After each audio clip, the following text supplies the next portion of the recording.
Welcome into the Fit Parent Podcast. I'm Jeff Delzell. I'm here with Amy. Hello. And I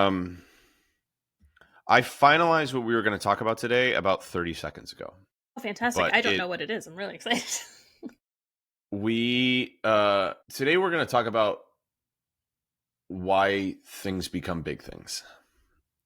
Because I've had this conversation. Again, if you ever want to know why we're having a certain conversation on the podcast, it's whatever I've been talking about with clients and students for the last week. And the thing that I've been chatting with a lot of students about, and also just in life, right, with other people in life, I've been and clients about, is something that could have been a candle tipping over turns into the house burning down.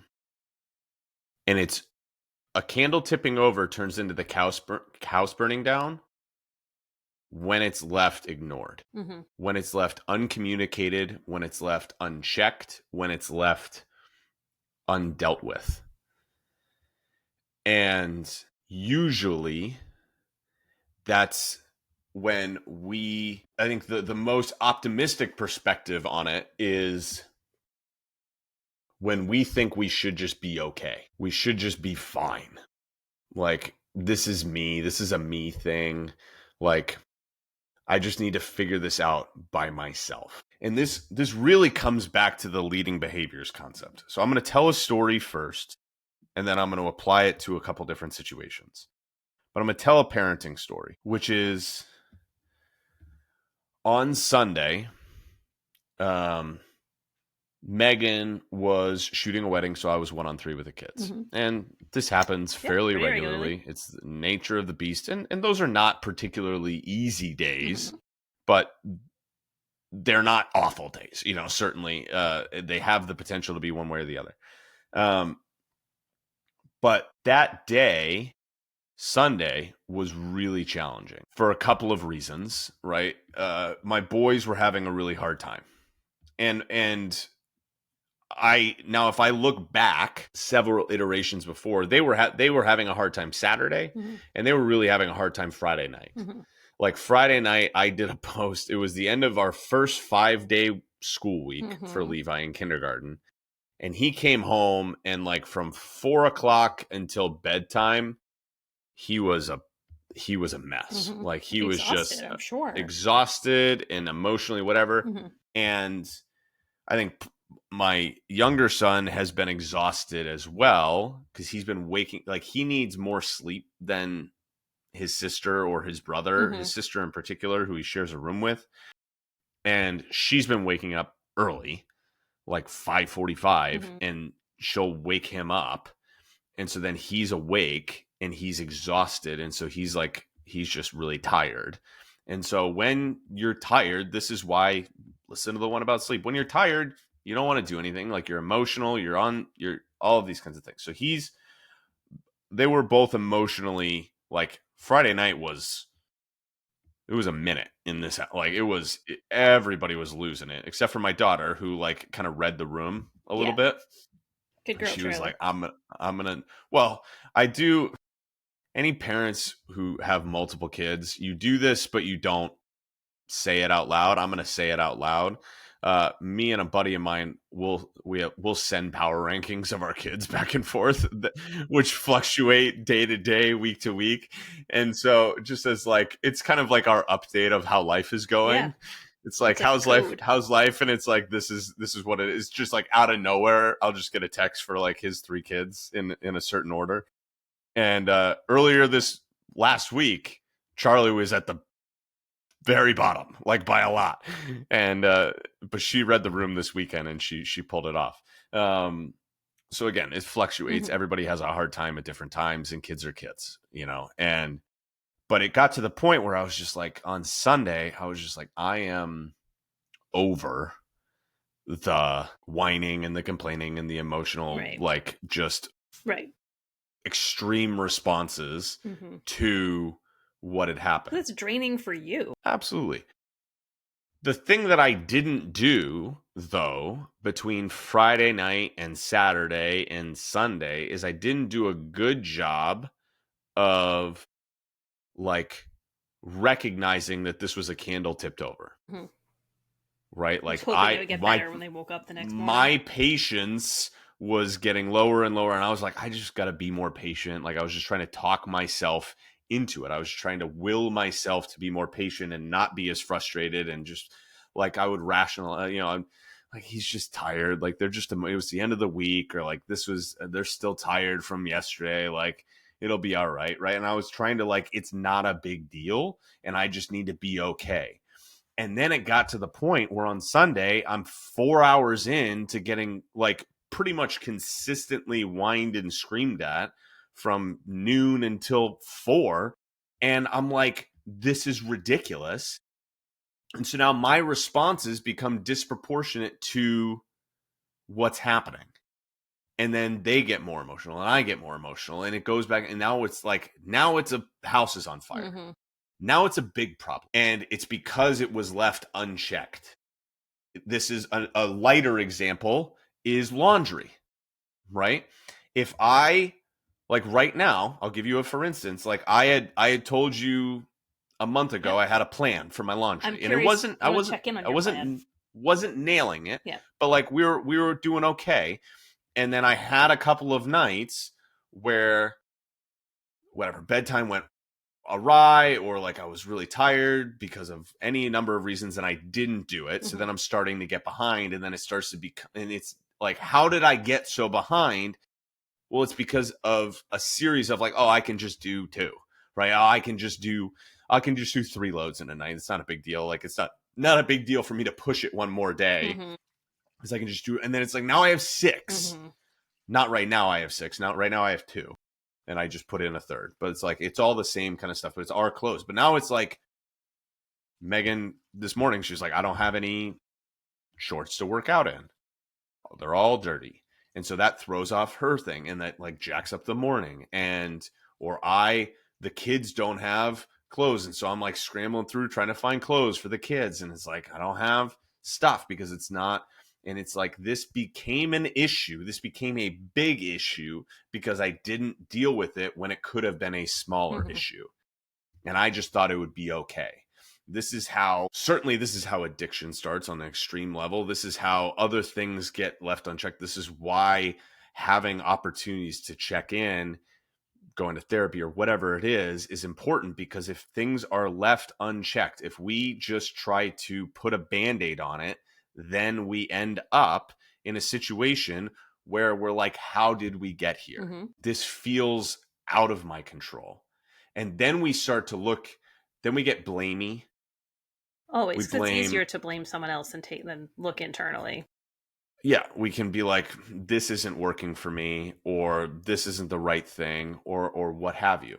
And I've said this before. So now speaking about clients and my clients and the situation that we have, I have said for a long time, I have clients who don't do the workouts that I prescribe them, but they show up for every call, they fill out every form, and they let me know when they don't do the workouts, like why they didn't do it or whatever it is.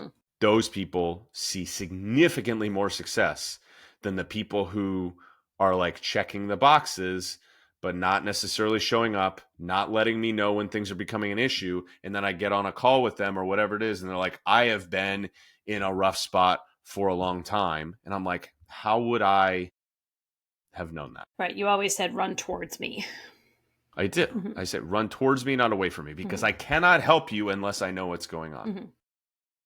If I have an OTM student who's like, all of a sudden, they're like not communicating with me, and I'm messaging and I'm not hearing back, or it's slower, or I'm trying to book a call with them and they keep pushing it off or whatever it is. And then we get on a call and they're like, my business isn't doing well, and I feel like I'm not getting the support I need. I'm like, I understand. Like, you can feel that way. And there's probably things that I could do differently, 100%.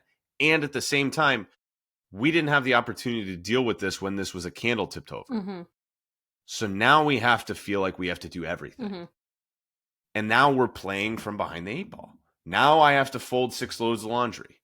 Now I have to deal with my kids having absolute meltdowns because I didn't proactively take care of the issue when it was a momentary issue. And this is how we can get to the point where it's like, so I'll talk about this now again from a fitness and health perspective. I have been having a really hard time getting consistent with my workouts. I've been shared this for a while. Like I haven't had a consistent, like been really consistent with my workouts for most of this year. I've had spurts of consistency and spurts of inconsistency trying to figure out this new phase of life. And I think that there are any number of reasons for that. And it's honestly, there's some degree of shame or whatever it is associated with that. But I will tell it from this specific story, which was I on the previous episode, I talked about systems versus like consistency, like volume versus efficiency. And then if we have a volume issue, it's a systems issue. And so when we get into like, okay, we have a systems issue, what I was talking about was like, what did I say that I was going to do from a workouts perspective? What was the schedule that I was going to keep? And we tried that for 3 weeks and I hit none of the workouts in 3 weeks. Like I had the emotional situation with the kids where I didn't do it. And then there was one morning where we just didn't get down early enough. And so it didn't get done that day. And then, there was a bunch of different reasons why. Friday morning, we're recording this on Tuesday. Friday morning, I was set to go do it. And there was no reason for me not to do it other than I had the moment. It was like, now it's hard. To get that momentum going again. Now it's hard. It feels too big to do the workouts. And it feels like too big of a problem for me to solve. And it's too intimidating for me to go downstairs and do a workout. And it's too big. It's too much. I have to do it all. I have to try to do it all. There's too much laundry. My kids are too emotional. My coach is not helping me. It's too big. And the instinct there is we're no longer in our rational brain. We're not in the front of our brain anymore. We're in our reptilian brain. We're in the back of our head. We're in fight, flight, fetal mode. We are responding instinctively. Like I can't, like it was, the idea of coming downstairs to work out like made me exhausted. And I do this I intellectually in the front of my brain, I know that this will give me more energy. I know that this is good for me. I know that I want to do it from an objective perspective. That's why I set out like the night before I was like, I'm going to try to work. I'm looking forward to my workout tomorrow. Like I know that it's good for me, but in the moment, why is the house? And it feels like when your house is on fire, that's overwhelming. It's like, and you can't really do anything about it besides just let it burn. You know what I mean? You can't like how much fire hose water is going to put this thing out. It's like, we're kind of screwed now, Burn it to the ground. It's so big. It feels so intimidating. It's like, how did it get here? And it's because I didn't handle it 6 workouts ago. Right. When I didn't do the one on the day or the time that I did, I still could have done something. I still could have handled it then or communicated like, hey, like I wasn't like, is there a time for me to do it? Could I have communicated it with Megan? Could I have found another time in my calendar? Because it's not as if there wasn't the time.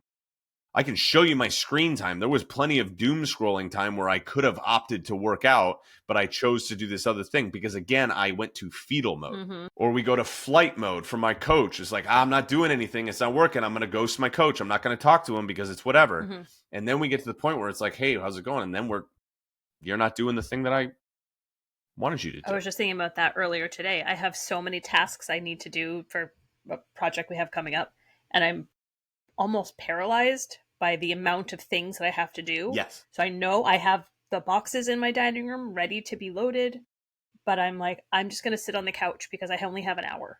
And I obviously can't get anything done in an hour, so I'll just sit on the couch and scroll. I can't get it all done in an hour. Right. Like it's too big. Like right. I can't do all of the laundry. I don't have 2 hours to fold the 6 loads of laundry, so I'm not even going to fold one load of laundry. Not even going to bother starting because why would I only had 20 minutes on Friday, and I didn't feel like I was like, do I even bother to go do it? So why do I even do it?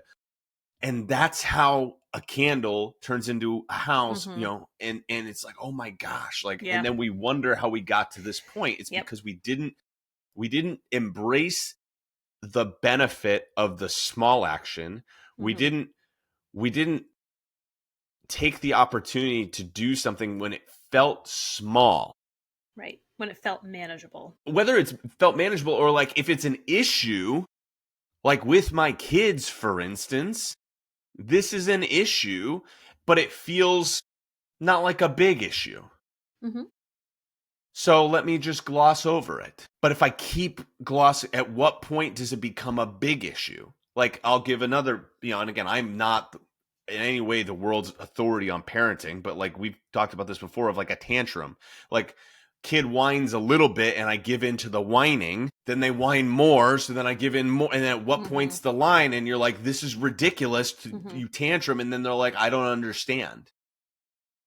Because I didn't deal with it when it was a small thing. I didn't communicate it when it was a small thing and it could have been handled. Like, hey, like I'm like the action steps that we talked about on our, like, it just doesn't feel like the right thing, or the workouts just don't feel like quite the right thing for me. I don't know. Like, I don't know exactly what I'm looking for, but it just doesn't feel like it's the right thing. Or I just don't know if I'm like, what's the point of this food log if you're not like giving me feedback on all of my meals? Because I don't do that, guys. Like if you ever work with me, like I don't look at all of your meals unless we want to.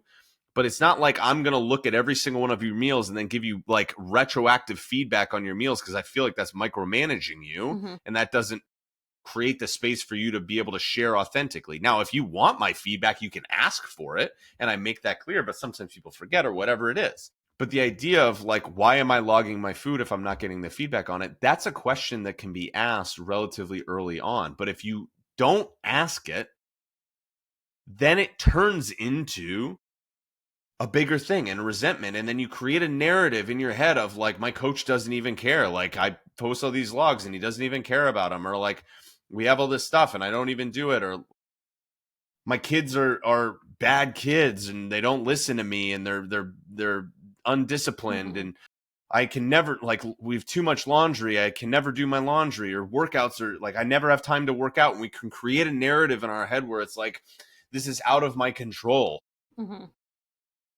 And it is, because we let it become something that is out of control, because we didn't deal with it when it was a small thing, because we were like, it's a small thing. Right. I'll just tack it on to the next small thing. It's a small thing. Like I either don't have to deal with it now, or I'll just brush over it, or whatever it is. And I'm not saying that we have to nitpick every little thing, right? But if something is an issue, check. Is this actually, like, is this me or whatever it is? But even if it's you, it's worth saying out loud. It's worth communicating. It's worth acknowledging that, like, hey, I didn't love that. I don't love that this is where this is, right? Think about a relationship, right? If I was in a, like, if I'm in a, marriage or whatever it is, like, where do big arguments and fights come from? They become that when something is festered and breeds whatever resentment or whatever it is, and you start bringing up stuff from 3 weeks ago or 3 years ago or whatever it is. It's like, you never, whatever. Like, that's when it becomes like, oh my gosh, that was really bad. Right. Well, versus and usually the tipping point, at least in my experience, the tipping point is something so small. That's like 100% it. It's a disproportionate response to the activation event, to the moment, to the thing. Like, I like that, it's activation event. I like that. Well, I got that from my therapist, my counselor yesterday, because he didn't love the word. He's like, trigger has become a triggering word. It kind of has. It's been diluted almost to the strength of that word's been diluted. It's like when you stub your toe and you lose your mind. You're like, oh, okay, like that's every time though. That's a disproportionate response to the thing that happened. Like so yes, or like when my kids did a thing, and it wasn't that the last thing that they did was the worst thing that they did. It was just the straw that broke the camel's back, because I didn't have the bandwidth anymore to do it. And I'm like, and I go to like the extremes. It's like, you never listen. Like you're not being kind. Like, I don't understand. Like all day I paint with these broad strokes that just aren't true, because it's how it feels in the moment, because I didn't deal with it the 17 times earlier. Or if we're in a conversation with me and Megan, and it's like we're having a conversation where it's like, oh man, like I never feel like whatever it is. Like I'll go back to early college days, right?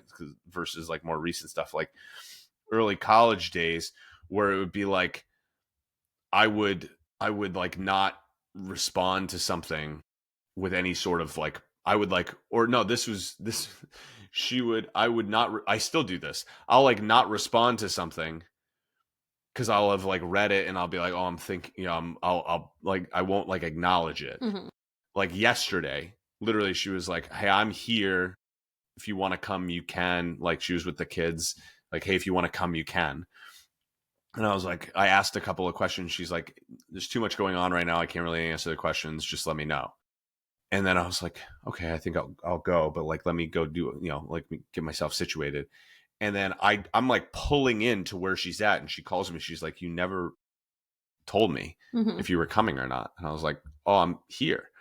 And like, that's a little thing, but that's because it's like become a whatever. And so it's like for her to be like, hey, I didn't love that. Like it would have been pretty simple. And I'm like, yep, totally get it. Yep. Right. But if she doesn't acknowledge that in the moment, then the next time I do it, it's 2 or 3 times more annoying. Because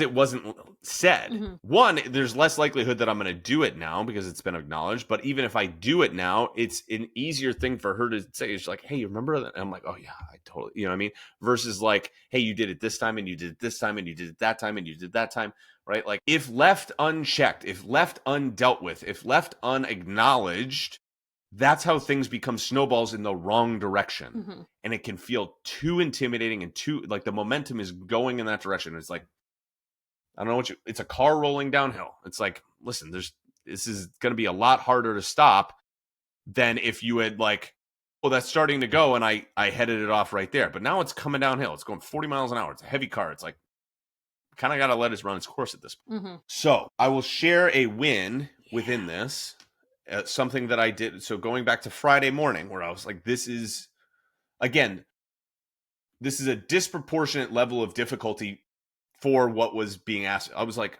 to go downstairs and do a workout. I've worked out consistently for a decade. Right. I've worked out inconsistently for much longer than that. I do this for a living. Every single day I'm talking to people about exercising and nutrition and taking care of themselves. Like every single day of my life, I'm thinking about it.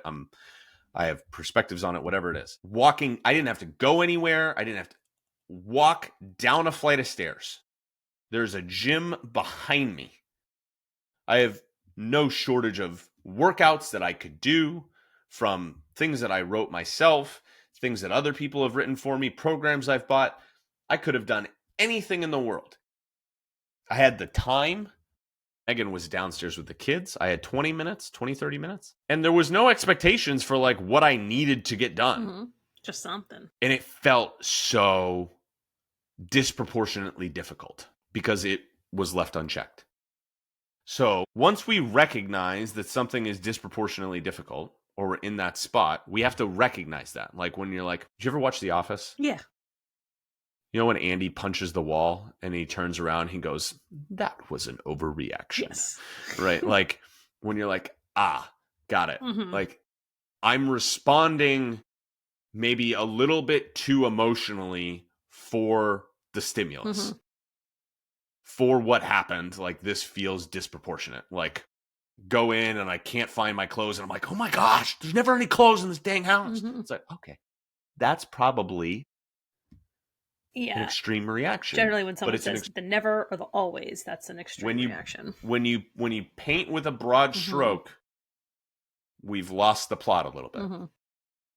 And so if we recognize ourselves doing that, we have to look in the mirror and work our way backward to like, where was the leading behavior? Where was the opportunity for me to have potentially dealt with this? So like thinking about with the kids on Sunday, the idea that we were going to make it through that day without them being emotional was ridiculous, right? Like they're still children, on the heels or whatever it is. So, and even on a normal day, they would have been, but then any number of things, but it's also like, all right, I'm tired because I made the choice to not go to bed at a reasonable time. You know what I mean? Like there were things that I did to not give myself the best opportunity from a bandwidth perspective to be able to deal with it for the day. I also didn't like talk them through it and like hype them up, be like, hey, it's a daddy day. Mm-hmm. Like, it's you guys and daddy. We're going to have a lot of time together and we'll be able to do some things. I think we'll probably feel frustrated at some point. So what are we going to do when we're frustrated? Like, how are we going to handle it? What can we do when we're frustrated? Like, let's think about it. Like, oh, maybe you go over here and you hug your big squishy dinosaur. Mm-hmm. Like, it's right over here. When you're frustrated, you go hug your big squishy dinosaur. Right? Whatever. And again, is that going to 100% do it? No, but there's opportunities Mm-hmm. along the way for me to have dealt with it before it became a big issue. Because going into the day, I could have expected, man, there's going to be some frustration. A lot of hugging. Right? A lot of things happening. And so, or with any of these circumstances, like, all right, I want to recognize that this is a disproportionate response. So where was the opportunity for me to do it? And so then now, in this moment, I can't go back and redo it. That's learning for the future, right? The laundry piece and why I'm trying to do the thing that I'm doing is because I get to the spot where it feels overwhelming and I'm like, oh my gosh, I never do this. And so I'm trying something different to get out in front of it. And I'm trying to figure out what the pattern is. And that's the systems issue again. But in the moment, tonight, when I have 3 clean loads of laundry to fold, what am I going to do? Because I'm doing solo bedtime tonight because Megan has a wedding. Or no, not a wedding, has a photo shoot. So I'm doing solo bedtime tonight. It's going to feel disproportionately difficult to do 3 loads of folding laundry after doing solo bedtime and solo dinner time. Mm-hmm. It just is. I know it is. And so, one, having expectations, right? Expectation drives perception, perception drives reality. So if I'm expecting that I'm going to feel this way, all right? And then what do I do in that moment? What is something that I can do that, again, feels small, feels easy, which it would have felt back at the time that, and even if it's not everything, right? But if I had dealt with this on time, what would it have looked like? If I had dealt with this on time, I would have folded 1 load of laundry. That's what I was trying to do. Okay, so then I'm going to try to do tonight, I'm going to try to do one laundry load. basket's Mm-hmm. worth. I'm going to try to fold 1 laundry basket's worth of laundry. These are if I do more than that, great. expectations.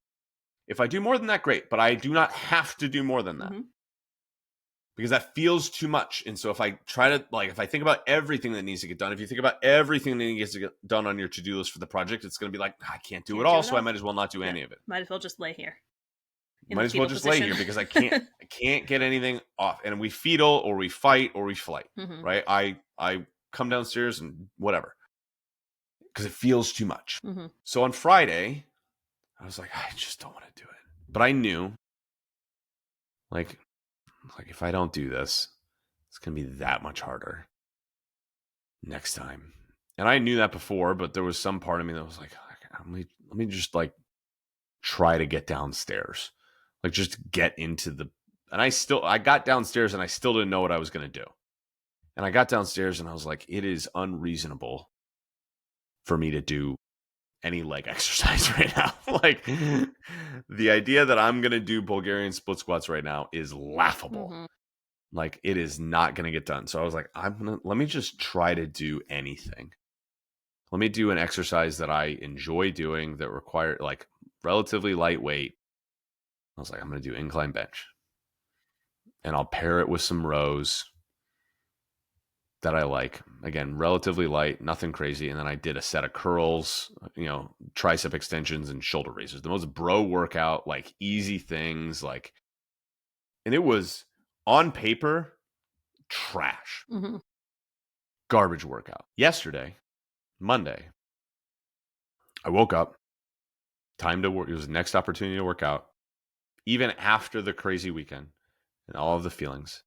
And I came downstairs and I did the first full workout that I've done in well over 3 weeks, beginning to end, lower body, upper body, the whole thing. And it was a solid workout. I felt proud of it.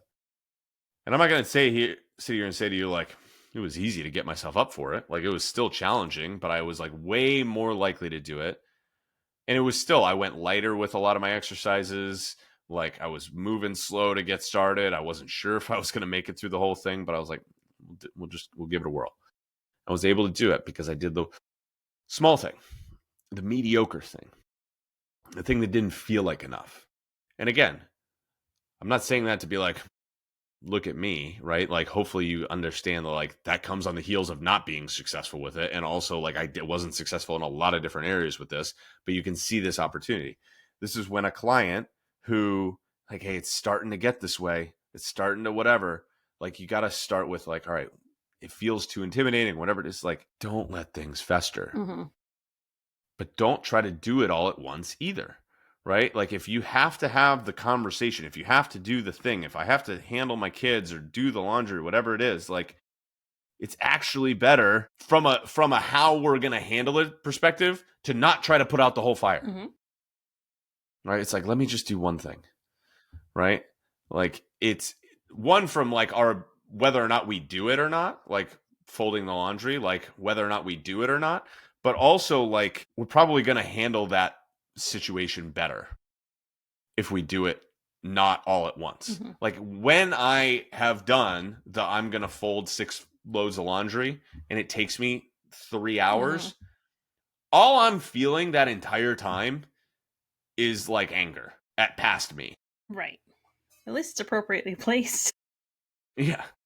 Or it past me slash the situation. It's like, I'll find everybody to blame, even if it's not people, it's the kid. I'll blame the kids. It's like, freaking kids, man. They just keep getting themselves dirty. They Like, if they just keep stayed wearing clean, we wouldn't have. clothes. Well, they just, like, whatever. Like, kid having an accident. Like, this kid with his stinking accidents. Like, why can't he just, It's like, all right, this now I know I've really gone off the deep end. Is Mm-hmm. when I'm like looking for somebody to blame. But I'm just gonna get mad. I'm gonna feel mad because I'm trying to deal with the whole situation. Mm-hmm. So when things fester, you kind of be like, all right, like, let me do this, let me do this, let me do this. Like, let me do one thing at once. Because if, again, think about the argument example, right? If the example with me and Megan, where I'm like, hey, I'm doing this over and over and over again, and it doesn't get dealt with. And then she comes at me and she's like, you've done this all of these times. Right. That's not like, at some point, the response is going to feel defensive Mm-hmm. by me. Mm-hmm. So I'm going to be like, it's basically gonna be like, what the hell? Like, why wouldn't you tell me that? And also, I feel like really attacked. And there's an instinctive thing to, like, defend ourselves and, like, to want to justify and all of that versus, like, hey, I didn't love today when that happened. Would love it if you didn't do that again. Like, and that's very difficult to do. Mm-hmm. That is the point of, like, that right there is what determines whether or not something perpetuates or not. Think about it with my kids. My kids sometimes go in the wrong direction. Mm-hmm. Sunday afternoon. Ball, been whining all weekend. I don't have a lot of patience. And I'm like, I'm sick and tired of the whining. I'm like, Daddy, I want this. I want to go and do this. Like, give me this. Like, give me a snack. And I'm like, I am not your servant. I will not be whined at. And if you don't get what you want, you don't get to just throw a tantrum. Like, you know what I mean? Like, this is where we're at. And the idea that in that moment, the next time they whine, I'm not going to respond fight, flight, or fetal, Mm-hmm. but instead with a measured perspective. That's the moment that determines whether or not it continues to snowball up and Mm-hmm. feel worse, Mm-hmm. because now I did a disproportionate response and I raise my voice, or I, whatever it is, I do a sweeping declaration or a punishment that's like, you don't get TV again ever, Right. whatever, like, An illogical consequence. just something that just doesn't, like, we're not doing the trampoline the whole day because you guys have been badly behaved. It's like the idea that their behavior at 1 determines their trampoline use at 5 is ridiculous. Mm-hmm. But, like, that's where I can get to as a dad, Mm-hmm. where I'm like, this is like, no, you haven't earned the trampoline with your terrible behavior today. Like, no, of course not. Mm-hmm. That's when I know I've lost the plot a little bit. But Mm-hmm. the moment where it's like, I am making sweeping declarations, I'm in fight, flight, or fetal mode, I'm in instinctive mode. And it's so difficult to recognize this. But so this is why, like, one, proactively deal with it in the moment. Secondly, we get to this spot where it's like, okay, I'm here. I'm in instinct mode. How do I handle instinct mode? First, we have to acknowledge that we're there. So I wasn't sure if I was going to do this. Do you feel safe? Yeah. I wasn't planning to acknowledge any of the events of last week. So we're recording this on September 16th. There were a lot of things that happened the week prior to this. I'm not going to go into the specifics of it for my own whatever, and because it's not what I do here, right? We're going to control the controllable. However, I will talk about, from my perspective, I think everybody had a lot of feelings about what happened any which way, right? Like it's impossible for something of that extreme nature to happen to Charlie Kirk if you're not aware. Like, and there's other things that happened as well last week, but that was kind of the biggest one that kind of shook the nation a little bit. It's impossible for that to happen and there not to be some emotions related to it, right? And so that's not one that like, oh, that built over time and all of a sudden now I'm in, like, I didn't acknowledge it from the beginning. It's like now I'm in emotional state and I'm immediately put into emotional state. For whatever reason you're put into emotional state, you're in emotional state. The idea that in the space, like how people are responding to each other, all of this stuff is causes, like, it was a dark time. It still is, I think, but it was a dark time for the way that people were interacting with each other, every which way or the other. And the idea that in that moment, I'm going to be able to be measured enough to calm myself down, essentially, like just be calm, is a little bit ridiculous. When we get into the point of like the instinctive, like emotionally driven, emotionally charged, fight, flight, fetal, like that's kind of where we get into. And um, I had clients who were like, I kind of held it together for a couple days, and then Friday became, the weekend kind of got out of hand because I just like, let it go, and we're doing all this stuff. And so I'm like, get it, for whatever reason that you did. But it's when we can take that opportunity and be like, I'm not going to be okay. I'm not going to feel okay with my kid screaming at me and telling me he doesn't love me. I'm not going to feel okay with what's happening in the world. I'm not going to feel okay at the loss of a loved one, or, I lost my job, or, friends are getting divorced, Mm-hmm. or found out, like, I'm not going to be okay immediately. So when we detach from, this isn't fully formed thought. So this is why I'm going a little bit slower with it, and also just trying to be measured with what I talk about. So this isn't a fully formed thought, but I have a direction I want to go with it. The idea, if we detach from the idea that we're going to be able to fix it in the moment, that it is at all possible to put out a fire with the same amount of effort of turning a tipped candle up Mm-hmm. and damping it out, that's where we get frustrated. When things have gotten to the point of the extreme, and it feels too intimidating to try to deal with all of it, and we don't feel like we have the bandwidth or the energy or whatever it is to try to do what we feel like is necessary to deal with all of it, so we don't do anything. So I'll tell you that from my perspective, something that I did, and I've done, again, I think I've shared several things that I've done in the last couple of weeks that not overly proud of. So I'll share something that I did that I, is Your maybe win. something I was proud of, the way that I kind of went about handling Mm-hmm. my own feelings within it, which was Thursday morning. I was like still kind of processing everything. It was 9/11. It was like, there's all kinds of stuff happening, right? Like it was like crazy, all kinds of stuff. And I sat down and I wrote, probably took an hour. I wrote like I do for posts, right? Like I wrote that way, never intending to post it, would never, because I just don't want to, it's not what I do.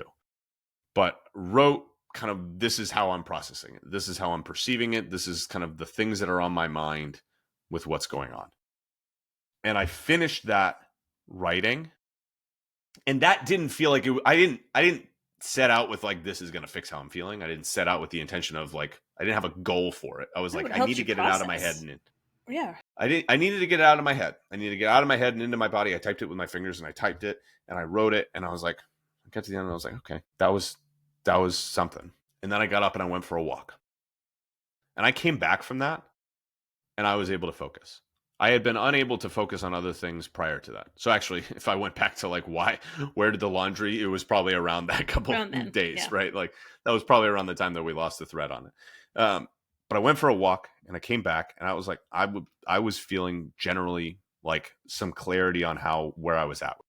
Like I wasn't I was able to transfer from the back of my brain, the reptilian part of my brain, which I had been in, to the front of my brain. And I could like think about it from a rational perspective. And I could have, I didn't have a lot of conversations about it because I didn't want to engage in it because I didn't want to bring myself back to that part of the brain. But I was chatting with Megan and, whatever it is about what's going on. And I was able, like, even if when she was still in emotional state, I was able to be in logical state. And I could meet her there. I could go there with her, but I could be like, I'm not going to get here with it. And so the question for us, when we get into these places where it feels too big, where it feels too emotional, when it feels out of control, one, look in the mirror. What of this is on me?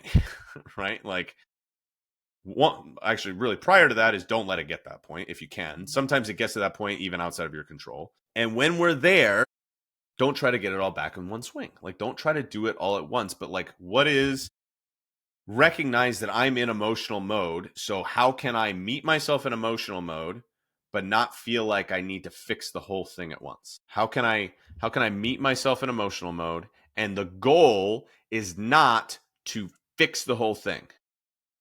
The goal is to get myself out of emotional mode and be able to like see it with some clarity again.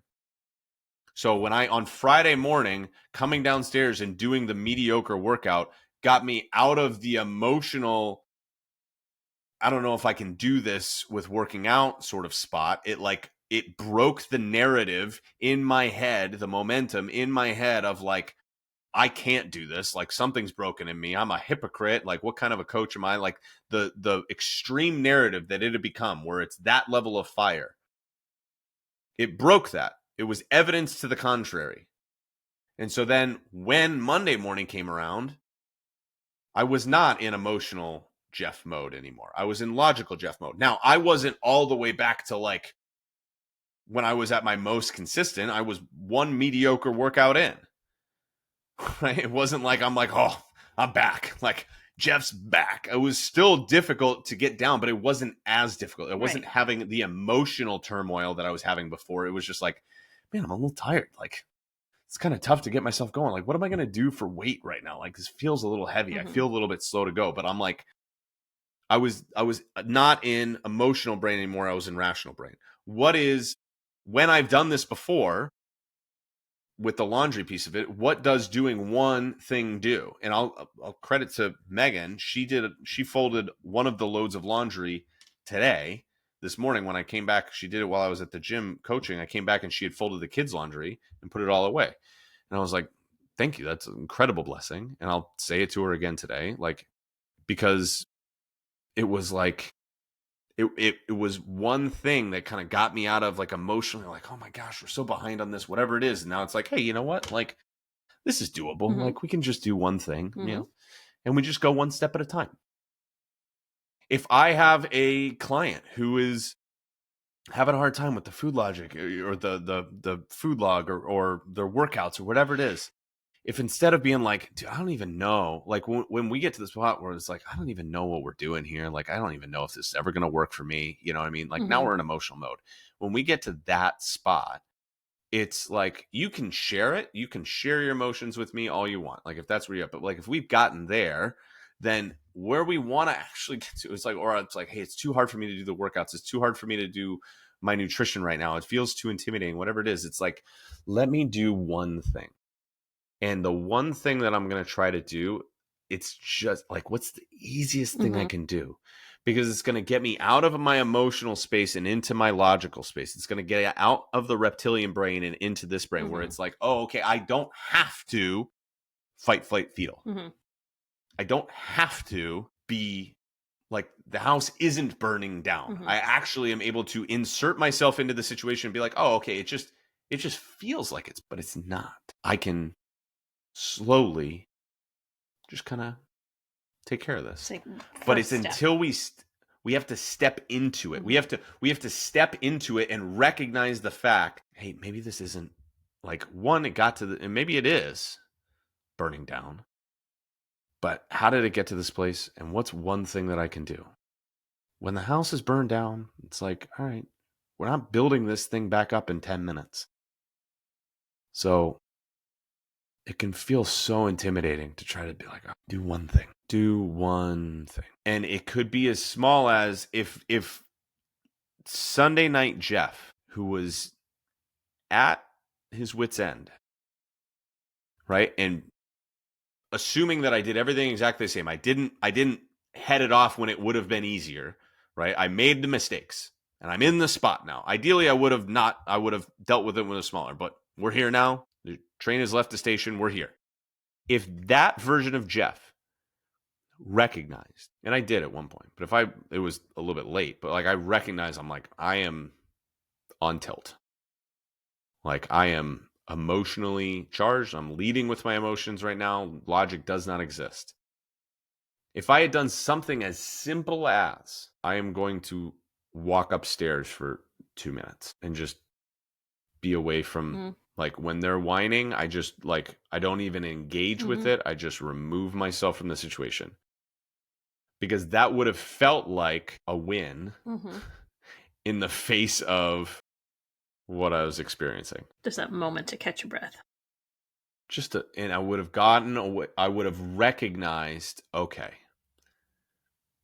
I'm at an emotional spot right now. I am here. And so it's easy to put it on them, but like they're doing 3 and 5-year-old things and they might be doing it worse. They might be like, they might actually be misbehaving, which they were, right? And being disrespectful and all of these kinds of things. Like all of that can be true. And my response is still my response. I can feel tired and emotionally drained in the morning.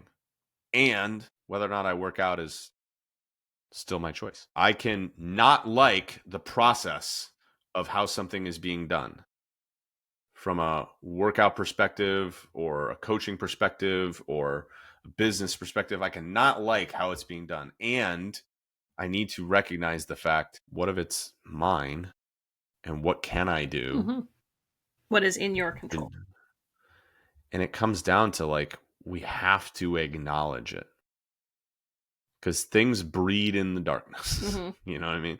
Things that we don't want breed in the darkness. So if we bring it to light, if we acknowledge it, if we call it out for what it is, we are way less likely to be surprised that we end up in a spot where we're like, oh my gosh, how did I get here?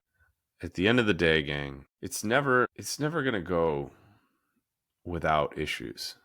Nothing happens without issues. Our back to school plan, Megan's transition into not teaching, like things are hard. My transition out of teaching online or when I started coaching with OTM, like everything's bumpy. It just is. And so if we let small things go unchecked, they become very big things. And then you look back on them and you wonder how they became such big things. It's usually because we didn't deal with them when they were small things. And so then if they have become big things, if things have become seemingly too big for you, the only way out of it is to do a small thing. You can't do it all at once. Find one small thing that you can do. Thoughts? My brain didn't fully register where we were going with that. That was kind of an on the cuff sort of situation. No, I appreciated hearing it though. All right, gang. I hope if it resonated with you, let me know. I don't know if it did. This one was just kind of a little bit of born of some more recent things, but hope you all have a great day. Thanks for listening, and we'll look forward to chatting with you next time. Chat soon.